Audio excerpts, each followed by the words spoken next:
high-speed Wi-Fi.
It's the fastest 2 hours on the radio, covering it all from the Fighting Tigers of LSU to the tracks of NASCAR on 104.5 ESPN Baton Rouge. Now, here's Ronnie Rance, Tommy Krysan, and Hunter McCann. Good morning and welcome to Sports Shorts Radio, August 1. Hello, August. Goodbye, July. As we're ready to roll into August, which means football, whether that's high school, college, NFL. Everybody has reported in the case of the NFL and the Saints. LSU will be reporting soon, as will the Raging Cajuns and the McNeese Cowboys. So good morning, Baton Rouge, Lafayette, Lake Charles. We got a 2-hour Sports Shorts Radio coming for you, live from Fat Daddy's in Plaquemine. They're doing a little expansion here. They're going to have some more elbow room coming up here real soon. We'll tell you about the sandwich of the month and everything else here at Fat Daddy's or Little Daddy's in Plaquemine. Also today, we'll tell you about River of Life capsules. I took mine this morning. Court Street Cafe in Port Allen.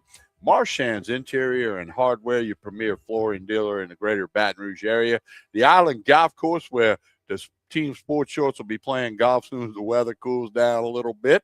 And then, of course, Lake Charles Gumbo Gators. We're going to talk all about that in a minute. Hunter, also, you got tell us about. Yeah, about Gage, of course, Tommy, because you got to get yourself a come-in standby generator to protect your home and business this hurricane season. Well, I'm Tommy Krysan along with Hunter McCann. Ronnie Rance not in person today here at Fat Daddy's. He has got reason not to be here. The Lake Charles Gumbo Gators of the Texas Collegiate League advanced to the championship game, which will be played tonight in Victoria, Texas, against the Victoria Generals. The Gumbo Gators got really hot down the stretch, got into the playoffs, won 2 straight from the Acadiana Cane Cutters in a best-of-3 series. So Ronnie Rance is with the Gumbo Gators. He owns that team, in case you didn't know that. He also does own the Baton Rouge Rougarou, who their defending championship crown will be given up tonight to either Victoria or to Lake Charles. So Ronnie's going to join us on the phone at about 11 a.m. To talk with us today. Also, everybody wants to know about Joel Davis. He is scheduled to join us at approximately 10:30, but he's really busy at Woodenhaven Furniture on Government Street, so it may be 11:30. But we'll keep you posted because we're here till 12 noon, Baton Rouge, Lafayette, and Lake Charles. Now, let's tell you about the sandwich of the month here at Fat Daddy's. Buffalo chicken biscuits. It's a fried chicken patty tossed in buffalo sauce with pepper jack cheese in their house dressing, and you get 2 of them for $12.99. That's the sandwich of the month. Very popular thing here. I'm all in, Tommy, on that. And we're always all in. First Saturday of the month. To tell you, first Saturday of the month happens to be August 1 today. So you're all in on that? Oh, I'm 100% all in on that. Of course, you know anything about me, I love me a good buffalo chicken anything. Whoa, now we know. Just as long as there's no bacon on it. Correct, yeah. Hunter's not a bacon guy, for those of you. You'll find any reason to bring that back up. I'll probably go with my Sharon special, my go-to, the hot roast beef with melted Swiss cheese, onions, and gravy. Oh, man, that's really good. I'm leaning to that, as I always do, Hunter, when I'm here. But you never know. Might have to do the biscuit thing. But they got plenty more for you here at Fat Daddy's, Little Daddy's. They're going to open the door. The doors are open now at 10 a.m. here. Come on by, get you something, get it to go. Check it all out. Right here, they got the appetizers, they got all the po' boys, the seafood dinners, soups and salads, everything you need. And you can get your cold beer, a cold cocktail. And they are expanding here at Fat Daddy's. I noticed when we walked in, Hunter, There's a big hole in the wall, there's a hole in the wall, which is going to be a doorway or a pass through. And but no, so anyway, Fat Daddies, we love coming out here once a month. Also, do want to bag it up and thank last week we were out at Tracy Furlow Insurance Agency down in Gonzales. What a fun time that was, Hunter. Her 5-year anniversary of being in business, customer appreciation party, Tracy Furlow Insurance, Goosehead Insurance, right there in Gonzales. That was a lot of fun. No, it was a great time, and her and her team were fantastic to both of us, and fantastic to everybody that came through the door. So I really excited to see where her business goes over there, and how far it has come in those 5 years since she started her own insurance firm, and has really just taken off and bloomed in the community. Yeah, no, so that was cool and fun to be out there last week. Next week we'll be at Bally's Baton Rouge Casino and Hotel, and our show is going to move on the clock from 9 to 11 next week due to the NFL draft on the ESPN affiliates in Baton Rouge. Not the draft, the NFL Hall of Fame induction. My bad. Yeah. For Baton Rouge, Lafayette, Lake Charles, you'll be able to do the NFL induction thing next week. So we'll go 9 to 11 from the Bally's Baton Rouge Casino and Hotel downtown Baton Rouge. So, Hunter, what's been up in your world this week with sports? Man, it's been busy, but it's really the clock is officially countdown. You get to August, and like you mentioned at the top of the show, football is the top priority of the mind right now. Tigers play in just a little bit over a month, September 5, in the Real Death Valley, right down the road from here and back in Baton Rouge, Louisiana. The Tigers will take on the Tigers of Clemson. And a rematch from last year. The Tigers still a 10.5-point favorite as of August 1st this morning. But this month also, we do get football this month, not just preseason NFL football. We get real football and the college world starting as early as August 29th. That'll be week 0, as they call it. I know you hate the term week 0 because why? But either way, week 0, there will be football played in the last Saturday of August, and that includes the Southern Jaguars. They'll be on the road in Birmingham playing Alabama State to open up their season with head coach Marshall Faulk now at the helm there at Southern. So there's a lot of hype around Baton Rouge with new head coaches with Faulk and with Kiffin.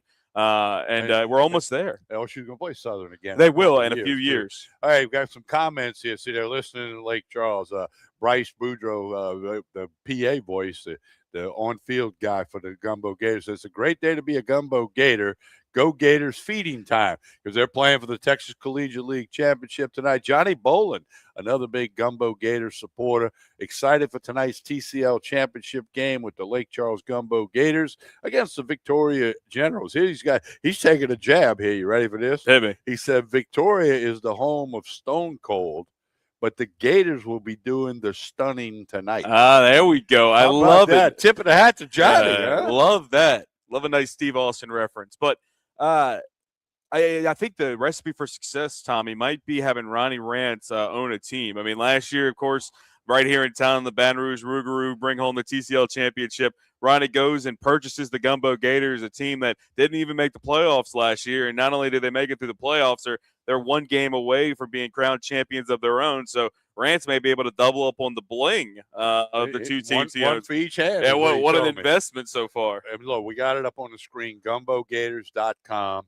And then if you want to watch the game, not everybody can go to Victoria, Texas. Of course. It's about an hour and 45 minutes the other side of Houston, kind of southwest of Houston. So, or you can go to TexasCollegiateLeague.com. The game, first pitch is at 7 o'clock or just a minute or two after.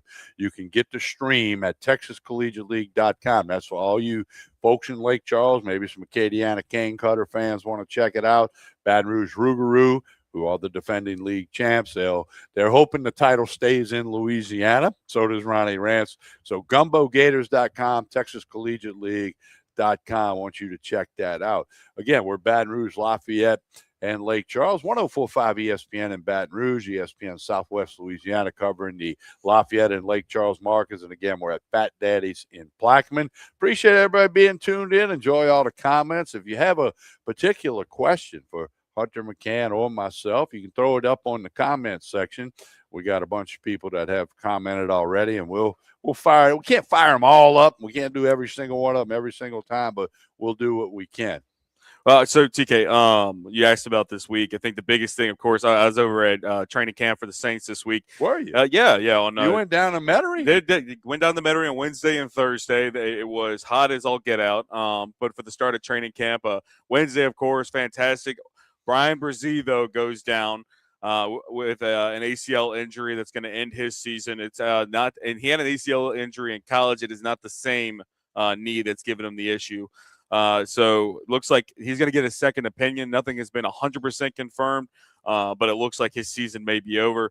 And then for both those days I was down there, Wednesday and Thursday, didn't see any Chris Olave on the field during team drills. He was doing individual drills and everything, but that was because he was a hold-in up until Friday when he signed a huge extension contract for 4 years with the Saints that included $90 million in guaranteed money. Will make him the sixth highest paid receiver currently in the NFL. Olave said him and the Saints kind of went to the middle ground. He wanted a little bit more. The Saints wanted a little bit less. They agreed on the middle number, which ended up being 4 years. You have the exact number, 100 and it could be worth up to 132 million. But $90 million guaranteed. Right. Now, I want your thoughts on that, because Chris Olave, when healthy, and when, rocking and rolling, is very productive. Well, he is one of the best receivers in the league at times, but he has had some concussion issues. He has had another injury or two. All players get hurt, get injuries. We get that, but some of those have kept him off the field. So, Hunter, you and we'll get Joel Davis's comments again. Joel will either join us at 10:30 or 11:30. That's pending. But when I first saw Olave, I'm thinking, man, if healthy, this is great. And maybe that's why he had to meet in the middle a little bit on the contract, knowing he hadn't been on the field as much as he'd like. Sure, and it's almost to me a misrepresentation of Olave. I think a lot of people remember that 2024 season with the concussions and the injuries and things like that, and just think that that's how it's always been, and forget what happened the year prior. So he's played now in the NFL 4 years, and that season in 2024. With Derek Carr and everything, he only played 8 games, and that's really where the whole storyline came. Oh, you can't stay healthy, can't stay on the field, blah blah blah.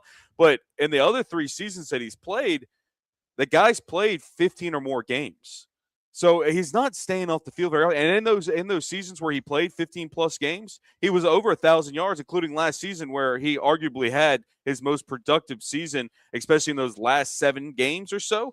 Went north of 1,000 yards. He had 9 touchdowns on the year, and he was playing some of his best ball, that connection with Tyler Shuck. So I think everything's trending in the right direction for Olave. I don't know if the injuries are as big a concern. Actually, look at his availability. I mean, last season he played 16 games last year, and like I mentioned, in 2023 and 2022 played 15 games and 16 games respectively. The guy's when healthy has been a difference maker for the Saints.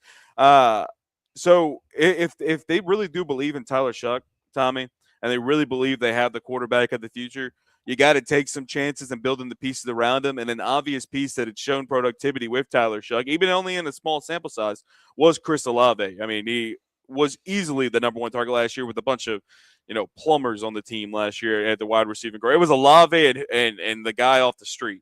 That's all it was last year. It was Olave and Bub Memes, and that was about it. Because remember the Saints traded for Vele.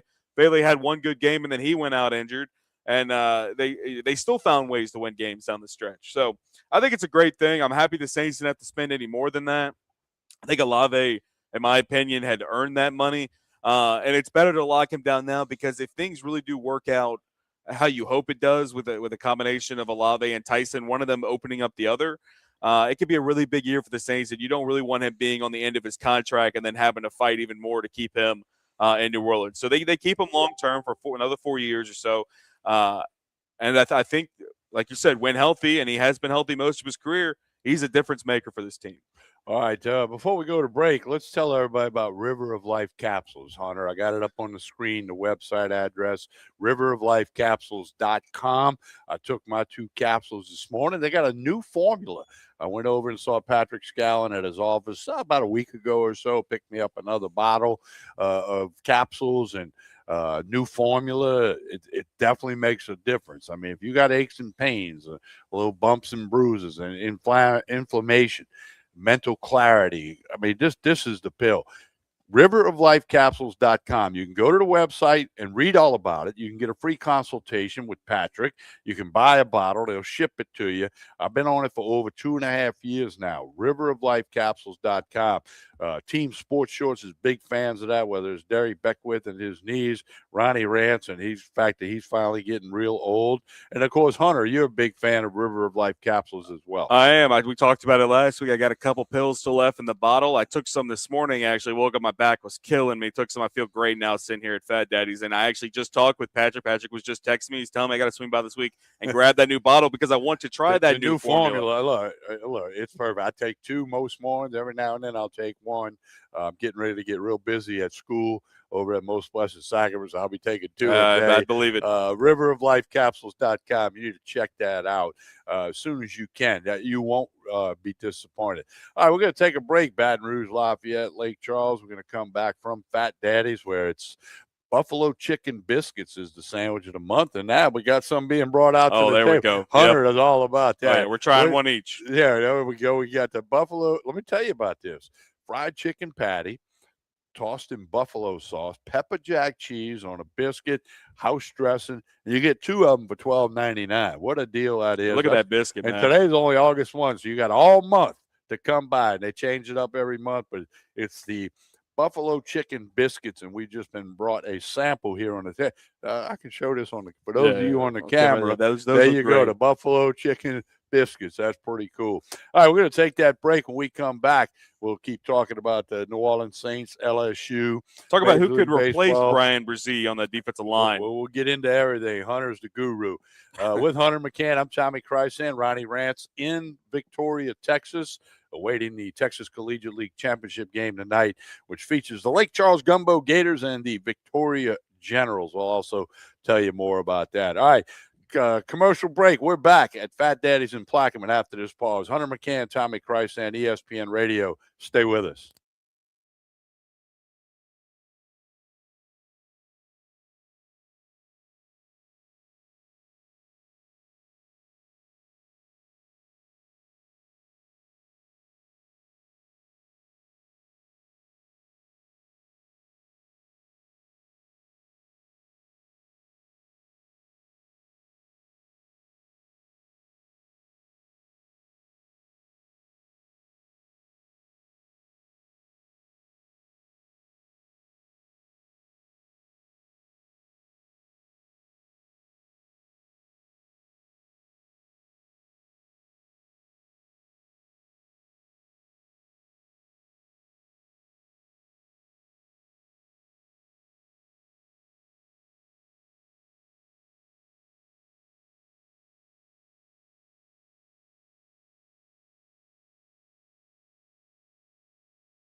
This is Sports Shorts Radio. We continue with Sports Shorts Radio. Baton Rouge, Lafayette and Lake Charles got a message on the screen. Go Gumbo Gators from one of their fans, Aunt Marcia, Ronnie's aunt, who I've met many times. She's like, go Gumbo Gators. Everybody rallying behind the Gumbo Gators, who are in Victoria, Texas. 7 o'clock first pitch tonight. You can watch it at TexasCollegiateLeague.com. The Gumbo Gators try to keep the championship of the Texas Collegiate League in Louisiana. Going to be a tough challenge. This is the fourth straight year Victoria's been at a championship game. 3 years ago, they lost to Acadiana Cane Cutters. Then they won it. Then they lost to Baton Rouge, and now they're playing Lake Charles. So go Gumbo Gators. That's kind of going to be the theme here. All right, Hunter McCann, Tommy Chrysan with you here on this Saturday morning. Hello, August, as we said. Hunter, let's talk some more about the New Orleans Saints. We talked about Breesy, the defensive lineman, out for the year, a non-contact drill injury, ACL. It's not the ACL that he had a problem with at Clemson, but what's next for the Saints? I mean, Hunter, you hate to say it this way, but I'm gonna, because injuries are part of sports. If it had to happen, you wanted it to happen last week, because now you got the entire fall camp exhibition season to figure out how you're going to proceed without Breesy. Hunter, sum it up for us. Yeah, well, so Breesy goes down with the ACL, like we mentioned last segment, and now you're kind of like missing an interior lineman, and it's now going to be kind of who's going to step up in that role. The last year in the third round, they took Vernon Broughton, who a lot of Saints fans may not know. He only played in one game last season, and in that game against the 49ers, he suffered a season-ending left hip injury, but he's back. He's at full speed. He was at camp. He kind of stepped up in that role on Thursday when I got to see them in team drills and taking some reps. There's also a lot of rotation there, though, so it's not like it's his job to lose or anything like that, but it seems that he was taking most of the first-team reps. Nathan Shepard, a veteran guy, also getting some looks there. And then Christian Miller, who Saints fans may not know as well, he was the second-round draft pick this year for the New Orleans Saints that they want to hopefully have to be a big run stopper. So the rookie getting a lot of looks as well. So it's going to be kind of, who can step. The Saints have depth this year, something that they didn't have a few years ago on both sides of the ball. The offensive line is still not as much depth as you maybe want, but it's better than it was since post-2020. So hopefully they'll be able to have a defensive tackle that steps up in camp and shows something. But Brzez's a big loss because of the fact that he had those reps and he had been relatively consistent. And last season was his best season. It didn't show up as much on the stats with sacks and things like that, but he got his face in the hands of quarterbacks very often, caused a lot of disruption, which doesn't always get tacked to those stat sheets.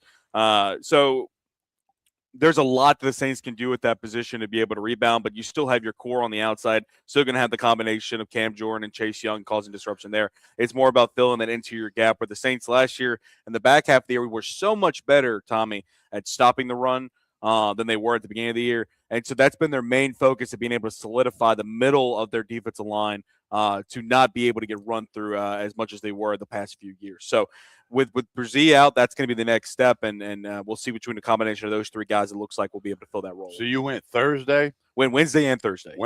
This was a WBRZ thing? Correct, yes. Yeah, went Wednesday and Thursday. Was it hot? Yeah. Oh, yeah. It was hot. How crowded was it? Wasn't Very both crowded. open to the public? No, only Thursdays was open to the public. Wednesday was not. That was the first practice. Wednesday was the first practice of the season, closed to the public. Very hot. But Thursday was even hotter than Wednesday. And it could be a combination of two things that I say that. Wednesday, we only were able to shoot a small portion of practice. Thursday, we were able to shoot the entire thing because as it was open to the public, we got to shoot the whole thing. But a huge turnout on a Thursday morning at the end of July for the New Orleans Saints. And there was a lot of energy, a lot of fans clapping. The first touchdown of joint practice was Tyler Shuck to Jordan Tyson. And everybody really enjoyed and really hoped that come the beginning of September, they're hearing Shuck to Tyson multiple times throughout the season in the end zone. But Tyson looked great. He looks healthy, which is great to know because during mini camp and OTAs, we didn't get to see much of him. But he looked at full speed this week so far, and he was making some moves and putting some defenders on skates, some very veteran defenders on skates. So high expectations for New Orleans this year, Tommy. All right, what was it like to watch Tyler Shuck, field level? Sure. You're not in the press box. You're not in the bleachers, the stands, whatever. Your impressions of Tyler Shuck in person, field level, about as close as you're going to get to him unless you get on the sidelines for a Saints game. I wasn't the only one to say this either. He looks like a veteran, which is very interesting. He's very comfortable. The body language, everything. The old eyeball test, as we like to say. Everything. He does not. He knows exactly where he wants the ball to go, and where the other 5 options he has immediately. And you could just see him go through his progressions quickly, so easily, very easily. He knows exactly. He has a plan A through Z, and he checks them off and almost instantaneously to figure out which one's going to work. And, they're not at full pads. They're not going 100% speed. But something about the eyeball test just tells me that guy knows exactly what he's doing in every single situation. And not only, and I'm not comparing him to Drew Brees. I mean, I'm going to put that right here. Well, but no, I'm you can't do that yet. That'd be unfair. Not on the same planet currently. But the way he went through his progressions was that veteran-like thing that you saw from Drew that you would go, man, he was just so sharp with it, things like that. Plus, you had the mobility. He was able to roll in and out of the pocket so easily and hit guys on the run. And I just really liked what I saw here at camp. I really do. I mean, I really hope that in year 2 he really does take that next step where he was already so sharp last year. Being able to have a guy like that is able to make the tough throw but know exactly where to put the ball in every situation is an unmatched thing in the NFL, because there's a difference between having just the arm talent and having the athletic ability, but having it between the ears takes you to a whole nother level, which is why Drew was so good. So, there's like I said, I think we're putting a lot of expectations on this guy for only seeing him for, half of a season last year. But he plays the part. He is 27 years old. He will be in about a month. 27 years old. So, you say, okay, second year with the Saints. Years ago when you said second year, the guy was 22, 23 years old, maybe 24. So I like that experience. I like the fact that he bounced around a lot of different colleges. Okay, that looks like whatever when it's happening, but we're all products of our experiences. The more experiences, the better the product. He saw a lot that he probably doesn't want to take with him, and he saw some stuff that helped him be where he is today. I want to ask you this question. How was the reaction of the teammates to Shuck? I mean, you know what you're looking at. You know what I mean by that question. How was it, the vibes between he and his teammates? Because it's all about the quarterback in the NFL, college, high school, for that matter. Well, so Cam Jordan said, and he in the past is very blunt and very honest with a lot of things, especially during training camp. But he and Justin Reed talked about on Wednesday how they really do believe they have the pieces to compete here. Like they're right now, the only thing they're worried about is making it into the playoffs. Because after that, you have a chance for a Super Bowl. You don't make it to the playoffs, you have no chance for a Super Bowl. Right. So their goal right now is just make it into the playoffs and see what you can do. But they believe they have the pieces to not only just with Tyler Shuck, but to surround Tyler Shuck and make a run. And not only that, but during the offseason, we saw we shouldn't do this on the air, but you need water. I'll take a water. Thank you. They're taking care of us here. They are taking care of us. They'll take care of you too. Hunter needs the water. We're going to tell you about the biscuit was fantastic. I'm sorry, I interrupted you. No, you're good. I knew you needed some water. Yeah, I get you napkins. I'm getting you water. You're the best. I mean, where would you be without me today, honestly, Hunter? I don't know, Tommy. I really don't know. But during the offseason, you're talking about teammates and Tyler Shuck. They took the opportunity during the offseason. Him and Jawan Johnson and a couple other guys all traveled together and went to San Diego. They worked out. Drew Brees met them over there and did some work with them. And he's doing all the right things of trying to make chemistry and bonding with his teammates. Him and Jawan actually lived together in a house while they were over there. And Jawan talked about just how great their relationship and the chemistry. And it's just, he talked about it. He's like, it's so weird when you just spend time with somebody outside of on the field, but somehow you now have some type of link. He's like, we're on the same page about everything, and we didn't it didn't even have to be that we were running routes over and over again to try to get on the same page. Now that we have a personal connection, it's like he reads my mind and I read his, and those are the type of things you love to see, the human aspect of forming a connection, and they're doing all the right things off the field to do that.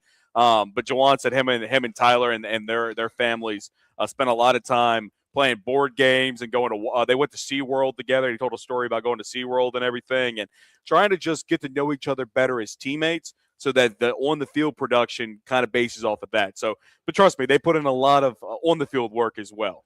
All right, before we go to break, I remind you about Court Street Cafe, our good friends, right up Highway 1 in Port Allen. breakfast, lunch, dinner. Tonight is steak night at Court Street Cafe. Sunday brunch, 8 a.m. to 2 p.m. tomorrow. That's awesome stuff. Jason and the staff do a super job at Court Street Cafe. In fact, I'll be out there Monday night for Sports Shorts Monday at 6:30. I'll be live in the restaurant bar area of the Court Street Cafe in Port Allen. Great way to keep up is connect on Facebook and Instagram.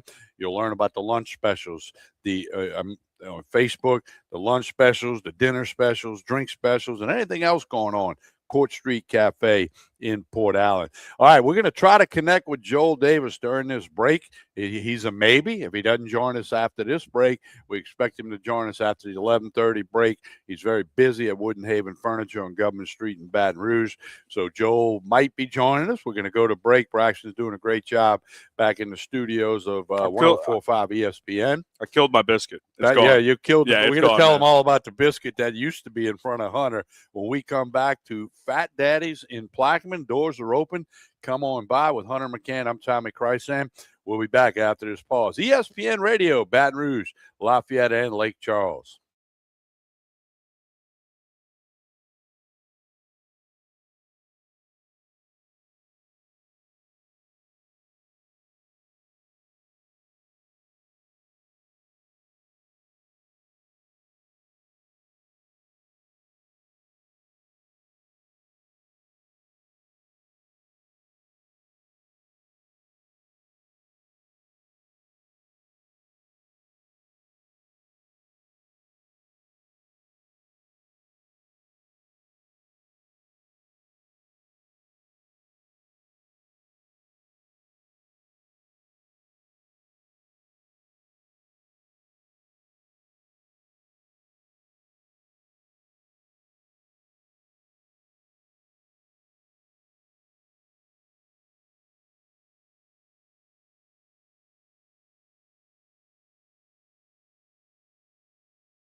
Now back to Sports Shorts Radio. We continue with Sports Shorts Radio on this Saturday morning, August the 1st. Hello, August. Goodbye, July.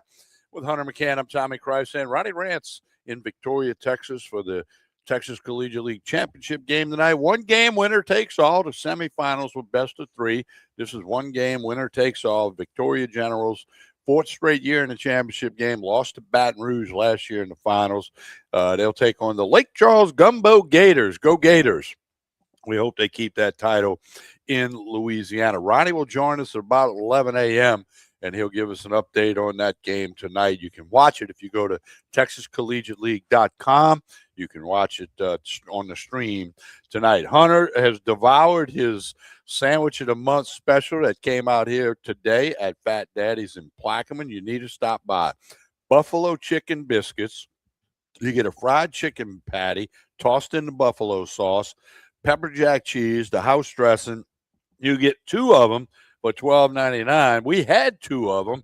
Now we have 1.5 left because Hunter devoured his. Hunter, your rating on the Sandwich of the Month here at Fat Daddy's, the Buffalo Chicken Biscuits. They 10 out of 10, man. I mean, so the thing that makes a sandwich, of course, is the car that it drives in on. In this case, it's the biscuit.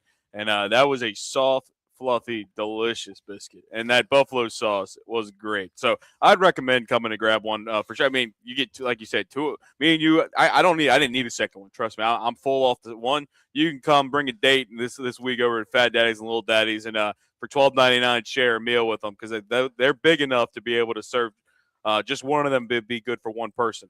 Well, real good though. What'd you think? You had half of yours. Yeah, a little about half of it. I was busy with some messaging, but that was very. Yeah, you're very working. good. I'm just eating, right? Well, and they got everything here at Fat Daddy's: the appetizers, the po' boys, the seafood dinners, the barbecue brisket, the kids menu. They got barbecue pork ribs, barbecue pulled pork, soups and salads, a couple of desserts. They got it all for you here at Fat Daddy's in Plaquemine. You need to stop by. We're here on the first Saturday of each and every month, which puts us here today. All right, Hunter, let's talk some LSU football. We were not able to connect with Joel Davis. He's very busy over at Wooden Haven Furniture. We'll try to reach him in hour number 2. Hunter, Lane Kiffin did the annual LSU head coach talk at the Rotary Club thing. All indications are it went well. That's an annual event on everybody's calendar. And LSU football, the players will report this coming week. They'll begin practicing this coming week, and we're not that far from September 5 weeks from today, right? 5 Saturdays from today. The Clemson Tigers come into Baton Rouge to take on the LSU Tigers. That's a 6:30 kick that night in Tiger Stadium. And I got an update on that game. ESPN Game Day will be here. Game Day will be here. That game will air on WBRC. Still have anybody working at ESPN? I'm just trying to be funny. Yeah, they still got that crew, and that's about it. That's it. The Game Day crew and everybody else has been kicked out the door. As of 5 minutes ago, if you were waiting for a good line to take LSU Clemson, you think they're going to win big, you want to take it, we are below 10 now. What? Folks. 9.5 now. The Tigers are 9.5-point favorites against Clemson. You can get it at $1.20 right now on FanDuel is what I'm looking at. So minus 120 at 9.5 right now between LSU and Clemson for September 5th. So if you've been waiting for that line to drop down below double digits, we are here. Go grab it now. So I'm not saying that's the best bet for that game, but if that's the bet you believe it was going to be the way that game turns out, we're below. You ain't got to buy anything to get below that 10.5 or 11.5 mark. So 9.5. 9.5 points. Why do you think it moved? I said from the beginning this game would get back below 10 points because anytime you see a double-digit spread like that this early on in the year, people are going to buy back the other way. 100%. Everybody at this point is like, first year for it's the same reason why it may work out well or may not work out well for LSU. LSU's playing with house money this year because you can look back at the end of this season and go, man, well, why do we even think it was going to work out when it was year one or Lane Kiffin and a brand new offensive scheme with brand new assistant coaches with a brand new quarterback and 70% of the players are brand new to the program? Why did we ever think they were going to win more than 8 games? Or you look at it the other way and you say, man, of course it worked out because they spent a bajillion dollars on these players, and Lane Kiffin had so much success at his other programs he's been at, especially Ole Miss last season, and Sam Levitt, we expected to take that next step and be kind of back to his 2024 form, and that's exactly what he was. You're playing with house money. You're going to be able to look at hindsight after this and realize that it all makes sense what happened to the LSU Tigers. But for that reason, there are people on the other side of the coin that, first of all, hate Lane Kiffin and hate LSU. and think they're gonna, if they win this game, they're gonna win on a field goal, and that's gonna be into that. So they're gonna buy back down on Clemson side. So I'm not looking at the actual dollar amounts in front of me right now, what where the percentages are for money coming in on Clemson and LSU. But a 2-point drop in the last 2 weeks. Remember, it was 11.5 in the middle of July. It's now 9.5 here, August 1st. Tells me that people are buying in that Clemson's not going to get curb stomped when they come into Tiger Stadium in a month. But if you're on the other side of the coin, and for the reasons I just listed, why LSU is going to be successful this year with the money they've spent in Lane Kiffin, the head coach, and the juice that's going to be, I would keep using that word, but it's the only thing I can really describe it, the juice that's going to be around campus with College game day and the opening of the season here and the first home game and for Baton Rouge in week 1 since 2020, where only a quarter of the fans were allowed to be there for Mississippi State LSU in 2020. There's a multitude of reasons why LSU would have the clear momentum advantage in this game. So from a betting standpoint, it's probably just the money, Tommy. How much more can that possibly move in 5 weeks? I think it could get as low as 8.5. I'm not sure it'll get any lower. Like, that's what I'm saying. If you're really high on LSU and you think they're going to win by double digits, take it now. Go take it now before. You don't think it goes back up? I think it could, and that's why I'm saying go take it now. I think personally, I wouldn't be surprised if week of we see it like that Monday or Tuesday. You see, if it stays at 9.5, you know what I mean? Like if it stays right here, you could see it drop to 8.5. I don't think it'll get any lower than that. Knock on wood, without any significant injuries one way or the other. I don't see it jumping more than a point one way or the other. But this is about probably where it'll stay. It'll probably close at 10.5, between 8.5 and 10.5. So if you like it here and you don't want to have to buy the point to get back below that special number of 10, you can take it right now at 9.5 over at FanDuel. Well, and again, you got 5 weeks from today. And, of course, the week of the game, everything will get magnified and amplified up a little bit with the excitement throughout the country, really, for the beginning of college football. I don't know about that week 0 stuff. There's a handful of games then, but including the Southern Jaguars. The Jaguars play there. Yeah. Okay, well, good. Marshall Faulk, we'll see.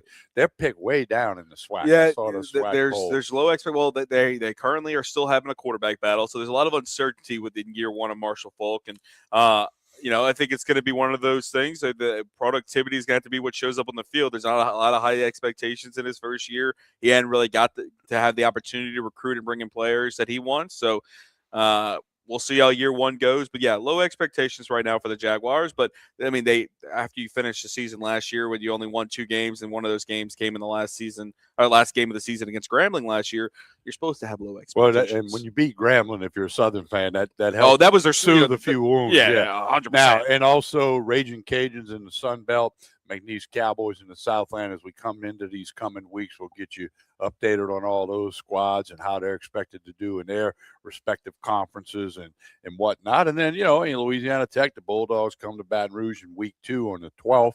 A lot of excitement in Southeastern with Hammond and Hammond with Southeastern. And you got Nichols and Thibodeau. Tulane got some high hopes this year. So college football's there. And Hunter, I always do this. I've done this for almost 40 years now. Don't forget high school football. I'm so big. No, I'm not saying you were. Yeah. I'm talking to all the people. Correct. From Lake Charles to Lafayette to Baton Rouge. Anybody listening on the stream or the app or watching on Facebook or X or YouTube. High school football, man, it's so good in Louisiana, and been reading some reports on some of the teams. I know of many, many coaches that are good friends of mine. My nephew's a head coach at Covington High School, and they're expected to have a good team this year. So don't forget the high school guys. They're all working just as hard as the Saints and your favorite college team. Well, and on top of all that, we're talking LSU right now. You bring up week 1 with Clemson, week 2 with La Tech. Week 3, the Tigers head to Oxville for that reunion of LSU Ole Miss, and the off-the-field activities continue between LSU and Ole Miss. This week, Ole Miss sued 2 of LSU's new players that were at one point signed on to be back with the Rebels in 2026. Devin Harper and Princewell Uman-Milan both receiving lawsuits from Ole Miss, seeking nearly $1 million in penalties split between both of them. Apparently, what is being alleged is it was a break in confidential revenue sharing agreement they signed before transferring to LSU. And doing so, Prince Umemelan received $550,000 allegedly for that contract and that NIL extension to stay with the Rebels. And Devin Harper received $400,000 for the same reason. They both received those funds, and then within 2 weeks of each other, or 2 weeks of signing those, within days of each other, hop ship over to LSU. And Ole Miss, shortly after that, reached out to them, requesting back the funds and everything. And after 30 days, did not hear back from them, officially filed a lawsuit that is now in motion. Apparently, also in March, reached out to LSU for assistance in recollecting that nearly $1 million in NIL money that was distributed between the two players. And LSU said, we're staying out of this. Yeah, we were not mentioned in the contract. We have nothing to do with the contract. You handle your own problems, Ole Miss. And don't think there's not lots of suits nationwide. Oh, absolutely. All over the place, there's stuff going on. That's what happens when you jump around, man. Yeah, I mean, the NCAA is such a mess, and we're going to get into some of that in hour number 2. Hunter, it's August, and knock on wood, Louisiana's been pretty good in the storm season so far. But tell us how they can further protect their home and their business. Tell us all about Gage. Yeah, well, like you mentioned, this time of the year is when everybody starts to worry about those seasons. But luckily, we're in a super El Nino right now, and if you don't know what that means, it means you have a better chance of not having a major hurricane. You never can say a 0% chance, but a better chance that the capital area will not see a major storm. But you always want to have your home and business protected. If it's not this hurricane season, it's for hurricane seasons in the future. And the best way to do that in Louisiana is by having a come-in standby generator from Gage. Generators are in stock. They can be installed in just a few weeks. And Gage has been in business since 1980. They're the #1 Cummins dealer in the Gulf South. You can trust them to protect your family and your home and your business. And you can contact Gage at 225-753-4243. Or you can visit them online at gage.cloud to get yourself a Cummins standby generator. All right, don't forget, we're at Fat Daddy's here. We're here the first Saturday of every month. Next week, we'll be at Bally's Baton Rouge Casino and Hotel. But we remind you about the Sandwich of the Month, which they just kicked off today. The buffalo chicken biscuits, fried chicken patty, tossed in buffalo sauce, throw some pepper jack cheese on there, their house dressing. You get 2 of them for $12.99. Hunter has devoured theirs. It's gone, man. His already. Mine's mostly gone. I'll get another bite during the next break. That's the Sandwich of the Month for the month of August here at Fat Daddy's in Plaquemine. You need to stop by.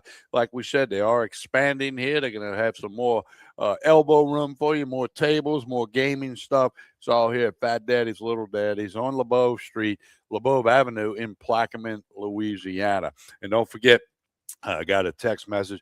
If you want to watch that Lake Charles Victoria Texas Collegiate League Championship game tonight, go to TexasCollegiateLeague.com. I think it'll cost you $10 to watch it. No big deal. Lake Charles, one game for all the marbles, one game for the Haddock Trophy, which Baton Rouge is going to have to turn over to the winner. It's either going to be the Lake Charles Gumbo Gators or the Victoria Generals tonight in Victoria, Texas. So we do want you to check that out. And we will speak to Ronnie Rance in about 15 minutes and get an update on that game and get some of Ronnie's thoughts in the world of sports. We're at Fat Daddy's, Little Daddy's in Plaquemine. Hunter McCann, Tommy Chrysan. Like and share this show, no matter how you're watching YouTube, Facebook, or X. That helps everybody. We'll take a break. We'll come back with the final segment of hour number 1. We're here till 12 noon. Baton Rouge, Lafayette, Lake Charles. Stay with us.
to Sports Shorts Radio. We continue with Sports Shorts Radio. Final segment of hour number one. Couple of breaking news announcements for you. The first breaking news, Joel Davis will join us at about 11:30. Yippee! Yeah, Joel Davis, Wooden Haven Furniture on Government Street in Baton Rouge. He'll join us about 11:30. He's freed up from his schedule. As he would say, better So late all than you never. Joel Davis fans, we told you it might be 11:30. And what's wrong with you? Looks like it's going to be. Put your seatbelt on. But to start hour number two, we'll have Ronnie Rance, owner of the Baton Rouge Rougarou, and, of course, the Lake Charles Gumbo Gators. We'll talk to Ronnie at about 11. So that'll all be in hour number two. We're here every Saturday, 10 a.m. to 12 noon, although next Saturday will be 9 to 11 due to the NFL Hall of Fame induction ceremonies that ESPN Radio, Baton Rouge, Lafayette Lake Charles will be carrying. So we'll go 9 to 11 from Bally's Baton Rouge Casino and Hotel. Always fun when we go down there. Hunter, final segment here of hour number one. The Save College Sports Act has finally gotten the tip of the hat from the Big Ten and the SEC. Still a lot of layers involved in this. It's still in a holding pattern. People think it'll get passed. Not sure. There's a lot of things in there that are kind of quirky, and it's probably going to get changed numerous times before it gets passed. But it appears to have made some progress in the last day or two after sitting in a holding pattern for many weeks. Yeah, well, both conferences voted to back the bill after receiving concession about language that was regarding the third-party name, image, and likeness deals within the bill itself, and what they would call associated entities. So that was the reasoning for them saying, all right, yeah, we finally like the way that it's currently written and everything. But like you mentioned, it's still got a crazy way to go and many layers to get through. And one of the reasons, though, that it had not gone through was a lot of the Senate committee members had said that the way that it was currently written, it would create chaos and eliminate opportunities for student athletes, which has been the biggest issue of why nothing has changed over the last 5-6 years with NIL, is because we've said it before, TK, and I'm going to use the same analogy. I don't know the way to describe it. When you let the genie out of the bottle, you can't put him back in. And that's the prime example of what is wrong with NIL and in its current stage right now, where the whole reason it came about was because it wanted to create opportunities for student athletes. It created endless, no guardrail opportunities for student athletes. Now that they've had those opportunities, it's, we're impending on their rights and we're not allowing them to get their full potential of deals if we add these guardrails that they're trying to put together. So a lot of people are not on board with it. And that's because they've been so used to the way that it is that if it changes, you go, well, you're restricting us and you're not allowing us. And then it's just going to create more lawsuits and more everything that we've seen for the last 25 years from student athletes and the NCAA of suing because you're limiting my my potential of making money and off my name, image, and likeness. And I'm not sure that this new bill is going to make any impact in the long term. It may just give a slight relief until somebody gets annoyed again and starts suing and everything goes back to the way it was. There's going to be plenty of bumps in the road, plenty of hiccups as we go forward. Namely, a judge in Colorado, part of the Save College Sports Act says 5 years to play, 5 years of sports. It used to be 5 years to play 4. Well, a judge in Colorado says that's not fair to the people who started their career in 2022 and have completed their 4 years of eligibility. You can't tell them they can't have a fifth year if you're telling other people. Now, that's an injunction thing, which could go away. But to say the least, the NCAA is a total mess. Total mess from the top to the bottom. NIL portal lawsuits, Ole Miss suing LSU players, the judge in Colorado, and there's plenty of cases of stuff that we probably don't even know about going on in different parts of the country. The Stanford women's basketball team's trying to unionize. That's been tried 100 times in the last 30 years. I go back in the 90s, Northwestern football, not the Demons up in Natchitoches, Northwestern Wildcats up in Illinois, tried to form a union. It didn't work. You've had men's basketball teams on the East Coast try to do a union. It didn't work. Sooner or later, I think it's going to happen, but not soon. Well, and the news broke only a few hours after the NCAA lost a pair of court rulings. It's something that we mentioned a few months ago with them trying to allow Division I athletes 5 years to compete with 5 seasons of eligibility. They were trying to, once again, put these guardrails on eligibility after, COVID caused them to be able to have extra years, things like that. Things kind of got out of sorts, but both pairs of those court rulings failed yesterday, so it doesn't look like those guardrails are going up anytime soon.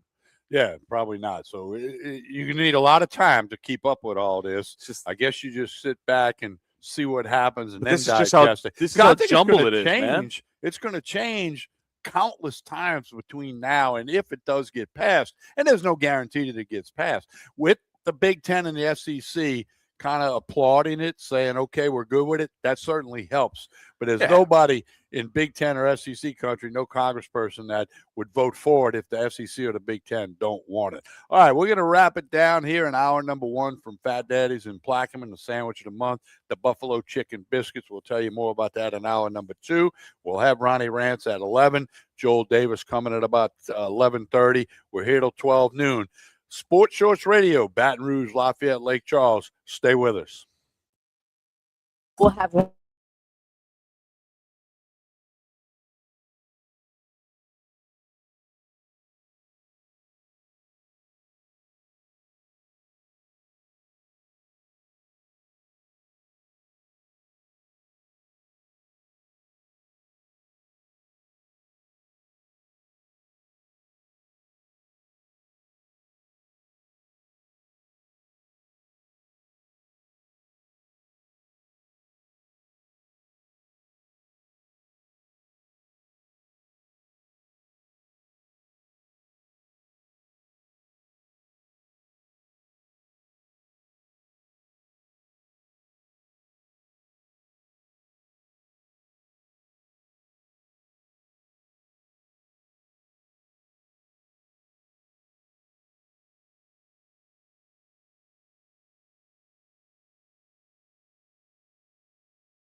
WDGL HD2, Baton Rouge. This hour brought to you by Spencer Callahan Injury Lawyers. LA 21-12681. Offices in Baton Rouge.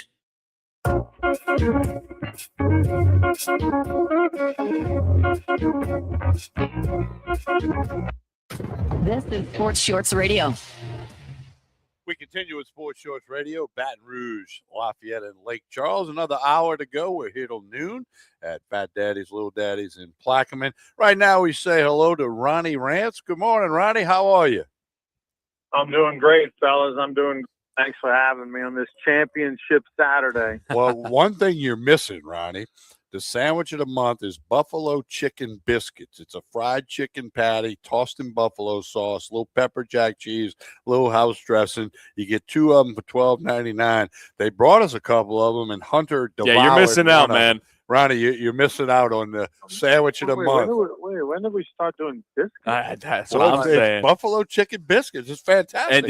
And Ron, I know as a breakfast connoisseur yourself, I know you know that the biscuit, it has to be perfect. It's the key to making a sandwich. It is one of the best biscuits I ever have. It is fluffy. It is moist. It is really good. You got to come stop by before the end of August. I will definitely. Yeah, no. I need your review. Make our excuse to come over there and see that, man.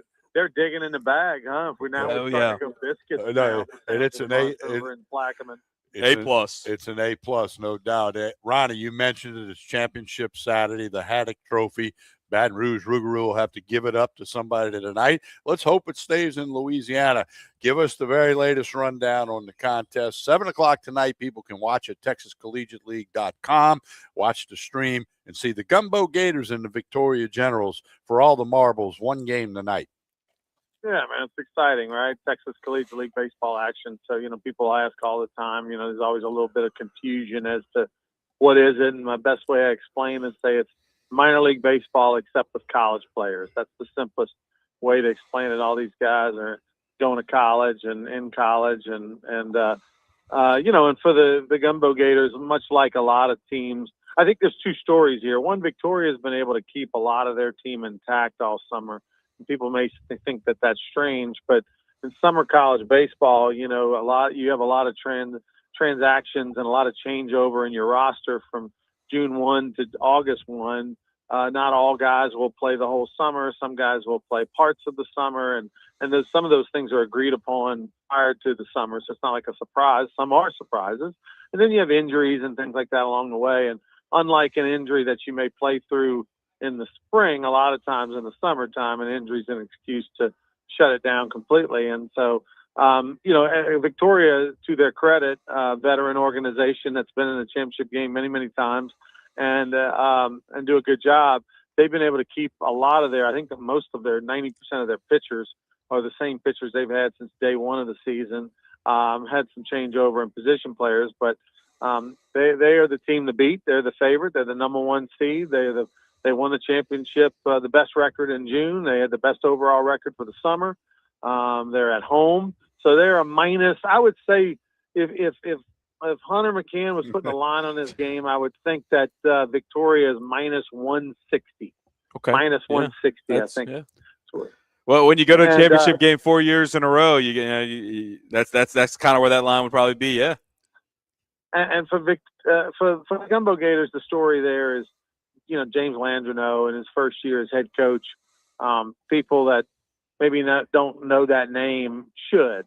James Landreneau just re-signed with McNeese, got a long contract as their head softball coach. He's led them to 6 NCAA regional appearances in the last 10 years, and just a fantastic coach. He could coach anything. The guy was a baseball player himself, coached baseball, put together a fantastic travel ball organization years ago. His son Jackson just finished up his career at LSU Eunice and going to move on. And this was about those two guys kind of being able to spend the summer together and coach together. I think it was an itch that James wanted to scratch. Sometimes it's fun to change it up a little bit, go from coaching girls and softball to coaching guys in baseball. I hadn't done it in a while, and then to be able to do it with his son. Obviously, they don't get to spend as much time together the older he's getting, and both their schedules are crazy busy.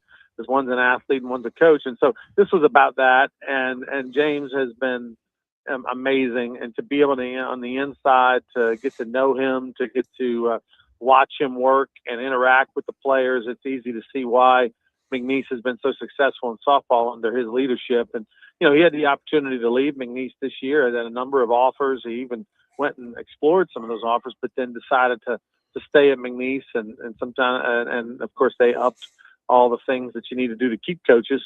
And so we were happy to have him. I don't foresee this being a long-term arrangement. I think it was kind of maybe of a one and done type deal. So we may be in the market for searching for a new head coach next year, but we're going to enjoy him while we have him. And he's got the Gumbo Gators in the championship game. And that's no small task because, Lake Charles has been decimated with injuries over a couple of weeks. They've had, they're playing with about four of their regular nines, 4 or 5 maybe at most of their regular 9 starters in the lineup, but yet still finding a way to win. Well, and let's mention the Gumbo Gators in the semifinals took 2 in a row in a best of 3 against the Acadiana Cane Cutters, who had a strong first half of the season. That's how they qualified for the playoffs. And the Cane Cutters with Darian Dukes, they're always a good, solid team. The Gumbo Gators got by them in a little bit of an upset in the semifinal round. So give the Cane Cutters a lot of credit, but the Gumbo Gators will play for the title tonight. Yeah, Cane Cutters, they were both evenly matched games, could have gone either way. The Gumbo Gators won 2-1 on Tuesday in Lake Charles, and then won 3-1 over in Lafayette, or in Youngsville technically. They were both, a lot of woulda, coulda, shoulda for either team in that series. All right, so that'll be tonight, 7 o'clock. People can watch at TexasCollegiateLeague.com. We're getting a lot of comments today, Ronnie. The Go Gumbo Gators. Now we got one, Go Generals. We got people in Victoria, Texas that are watching this tonight. The stream will start about 6:45, first pitch, 7 o'clock or a few minutes after. You can watch it at TexasCollegiateLeague.com. Ronnie, we got many Gumbo Gators fans making the trip over to Victoria. Yeah, we do have some. I mean, I don't know what the number is going to look like. I know we had about 50 people that made the trip over to Lafayette, Louisiana for the game on Wednesday night. Obviously, it's a little bit of a longer haul. But I expect we'll have 30, 40 Gumbo Gator fans. And look, the 50 that were there were loud the other night in Lafayette. Well, Ronnie, and the Gumbo Gators, your team, they got to watch the now in first place Houston Astros last night take down the Texas Rangers. Astros are in first place. Yeah, that kind of happened quietly in the last month, but the Gumbo Gator Club and coaches, I saw some pictures on social media. They got to check out a little MLB before playing in the TCL title game. Yeah, it's just a little reward for those guys on the way over. Instead of just eating dinner and going to the hotel, we brought them to the game, and so that was good for them to bond and go see what the ultimate goal is, right? All those guys for both anybody playing college baseball at any level is what dreams of playing in the major leagues, and got a chance to see Josh Smith and your Rangers lose to the Astros. Hey, Ronnie, let's talk real quick. I know you're consumed with the TCL title game tonight, but the New Orleans Saints opened practice last week. Hunter went 2 different days to the practice. The big contract for Olave, Breesy, the defensive lineman, out for the year with an ACL. The Saints have got it rolling, Ronnie. First exhibition game comes up in 2 weeks. Yeah, I think Breesy loss is a little bigger loss than people realize. I feel like he's a guy who really came into his own when on the field. He's a difference maker, and so that's I hate that for the Saints. 2 steps forward, 2 steps back. I mean, within 5 minutes of practice, the dude is out for the year. I mean, that is just terrible. He also got injured real quietly. None of the media even knew it happened until after the news broke, because he got injured and they just went early to the clubhouse and no one even thought twice about it, really. Yeah, no, that's just devastating. I'm glad they were able to lock up Olave. Like I told Tommy the other day, it's not my money, so you got $90 million guaranteed, whatever. Do I love that? Do you think Olave? I'll ask you, Hunter. Do you think Olave is a top 10 wide receiver in the NFL? See, and that's where I can't say. I think he has top 10 potential, and I think if he played like he does, the last 7 games he did last year, then yes, but. Tommy and I talked about it a lot in hour number 1. The kind of storyline around him had been the injuries, but if you go back and look at his availability, he played 16 games in his first season, 15 in his second, and then it was that 2024 season that he only played 8 games, where that storyline of the concussions and keeping him off the field and blah blah blah. But last year he played a full year, and each of those years he played 15 plus. Games, he was over 1,000 yards, and last year he had 9 touchdowns, which was a career high. So if you do that again, I mean, you have the potential to be so, and he may get more targets this year with Jordan Tyson opening up the other side of the field.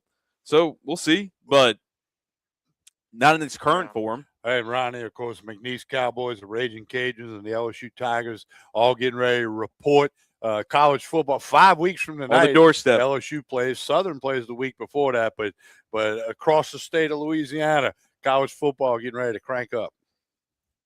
Yeah, I can't wait. I mean, I as much as I think the older I've gotten, I've become more of an LSU fan than a Saints fan by a hair. It used to be the other way around for me. That I think I was a little more excited about Sundays and Saturdays, but that really hasn't been the case. I think for the last maybe 10 years or so, and particularly now with Lane Kiffin and everything that's happening. How about this though, which is interesting? Matt Moscona, I saw his post where he showed. But make sure I'm reading this correctly, where he showed the team getting on Gordon McKernan's plane, right? A group of LSU QBs and wide receivers took Gordon McKernan's plane to Dallas to work with Throw It Deep. The 9 players in attendance left Thursday and will return Sunday. LSU's reports for camp Tuesday with their first practice on Wednesday. Here's the thing that shocks me. How much money is that? How many coaches, analysts does LSU have? How much money are they spending on staff? And we have to outsource the coaching? I mean, like, really? Like, still? A bit what strange. I mean? Like, I mean, what do we got? 30 coaches and analysts probably in that building when you add them all up? At least.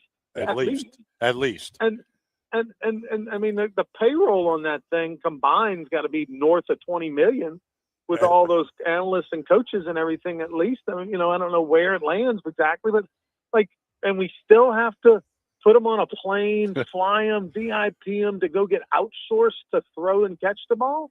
Like I just man, we just chunk money around like it's nothing. Right, Roddy, I'm gonna steal your line, Roddy. It ain't your money. Yeah, right. Yeah. But there's a lot of it being passed. I can tell you. It's amazing. It's just amazing. Like I swear, the Billy Cannon printing press. It's still going strong, man. I just don't know where it is, but I want to find it because the Rougarou and the Gumbo Gators need some. I mean, the amount of money that LSU athletics throws around in basketball and football and everything, like, I don't want to hear it. I feel bad for Jay Johnson, and these coaches that when they go and they stand now in these cocktail parties and they talk about how broke we are because it's BS. I don't want to hear it. Yeah. I don't want to hear it. Well, just don't want to hear it. Ron, just so you know, in full transparency, because you weren't here for this part of the segment, and you might want to know, sometimes you like to throw some money down when we get to football season.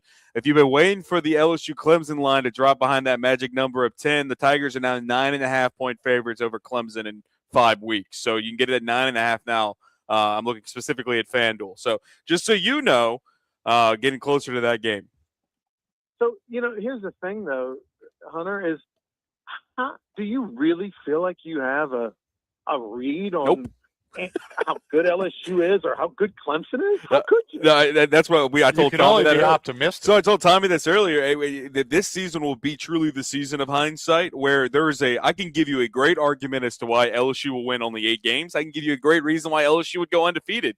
And at the end of the year, you'll be able to look back and go, man, why did we even think of the other side of the coin? Because on one hand, LSU has spent $1 bajillion. They bring in the one of, if not the best head coach in the SEC into LSU. You can bring in Sam Leavitt, who if he plays like he did in 2024, could be a Heisman contender. And you bring in the offensive talents of Charlie Weiss and company. And of course, this LSU team is going to go undefeated. Man, they'd be great. Or you can look at the reality of, it's a brand new team with 70% new players, the brand new head coach, and the toughest conference to play. And of course, LSU wasn't going to in year one be able to figure it all out and have everything mesh perfectly.